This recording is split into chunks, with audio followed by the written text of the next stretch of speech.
আসন্ন রমজানকে ঘিরে ভোগ্যপণ্যের সরবরাহ স্বাভাবিক রাখতে আমদানি বাড়িয়েছেন ব্যবসায়ীরা। তারা বলছেন, ভোগ্যপণ্য আমদানি বিবেচনা করলে এবার সংকট কিংবা দাম বাড়ার সুযোগ নেই। তবে সরবরাহ স্বাভাবিক রাখতে কঠোর নজরদারির পরামর্শ তাদের। নাজমুল সাদেকের রিপোর্ট। রমজানের বাকি মাত্র 5 সপ্তাহ। এই উপলক্ষে এরই মধ্যে ছোলা, চিনি, খেজুর, তেলসহ বিভিন্ন ভোগ্যপণ্যের আমদানি বেড়েছে। চট্টগ্রাম কাস্টমসের হিসেবে গেল বছর ডিসেম্বর থেকে মার্চ পর্যন্ত রমজানের আগে ছোলা, চিনি, খেজুর ও বিভিন্ন ডাল সহ নানা ভোগ্যপণ্য আমদানি হয়েছিল 10,28,000 টনের মতো। আর এবার অক্টোবর থেকে ডিসেম্বরের মধ্যে সেসব পণ্য আমদানি হয়েছে প্রায় 9 লাখ টন। জানুয়ারিতে এর পরিমাণ আরও বাড়বে। আমদানি অন প্রসেসে বিশেষ করে খেজুরটা আমদানি হচ্ছে, শুল্ক হারটা কমানো হয়েছে, সেটা একটা বিষয়। এখন যে ট্রেন্ডটা যেটা দেখা যাচ্ছে এই বছরে, তাতে মনে হচ্ছে যে গত অর্থ বছরে রমজানের সময় যেটা হয়েছিল আমদানি, তার তুলনায় হয়তো বেড়ে যাবে আশা করা হচ্ছে। চট্টগ্রাম সমুদ্র বন্দরের উদ্ভিদ সঙ্গ নিরোধ কেন্দ্রের তথ্য মতে আমদানির পথে রয়েছে 1,29,000 টন ছোলা, 53,856 টন মসুর ডাল, 1,30,430 টন মটর, খেজুর 50,055 টন ও 3,29,100 টন সয়াবিন সহ বিভিন্ন ভোগ্যপণ্য।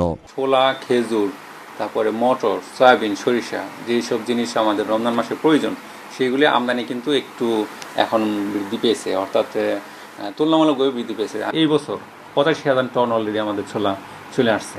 তো এবং জানুয়ারি মাসে আশা করি যে বাকি যে পরিমাণ ছোলা, যেহেতু আমাদের পর্যাপ্ত পরিমাণে আইপি দেওয়া আছে এবং আমদানিকারকরা স্বাভাবিকভাবে আমদানি করতেছে, এবং আশা করি যে রমজান শুরু হওয়ার আগেই সমস্ত পণ্য আমদানি হয়ে যাবে। ব্যবসায়ীরা বলছেন, এবার রমজানে সংকট বা দাম বাড়ার সুযোগ নেই। গত বছর অনেক ব্যাংকে দিতে পারে না, কিন্তু এবছর অনেক ব্যাংকে দিতে পেরেছে বিদায় আপনার মালের পর্যাপ্ত পরিমাণ মাল কি হয়েছে, এলসি হয়েছে। এলসি হওয়ার কারণে মাল দাম কি দিন দিন কমে যাচ্ছে। কোনো কিছু সংকট হওয়ার সম্ভাবনা নাই। এখানে বাজারের মধ্যে আপনার বাজার চাহিদার তুলনায় মাল আমদানি বেশি হওয়ার কারণে বাজার কমে যাচ্ছে। আমদানি পণ্য দ্রুত বাজারে সরবরাহ নিশ্চিতে প্রয়োজনীয় ব্যবস্থা নেওয়ার কথা জানিয়েছে বন্দর কর্তৃপক্ষ।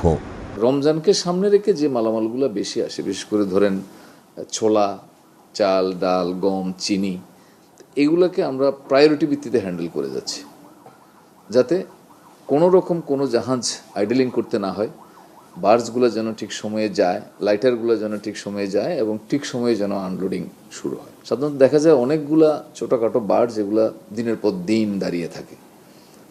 এখানে হয়তো ব্যবসায়িক কোনো ফায়দা করার জন্য অনেকে এই কাজটা করতে পারে, বাট আমরা সেটা ক্লোজ মনিটরিংয়ে রেখেছি।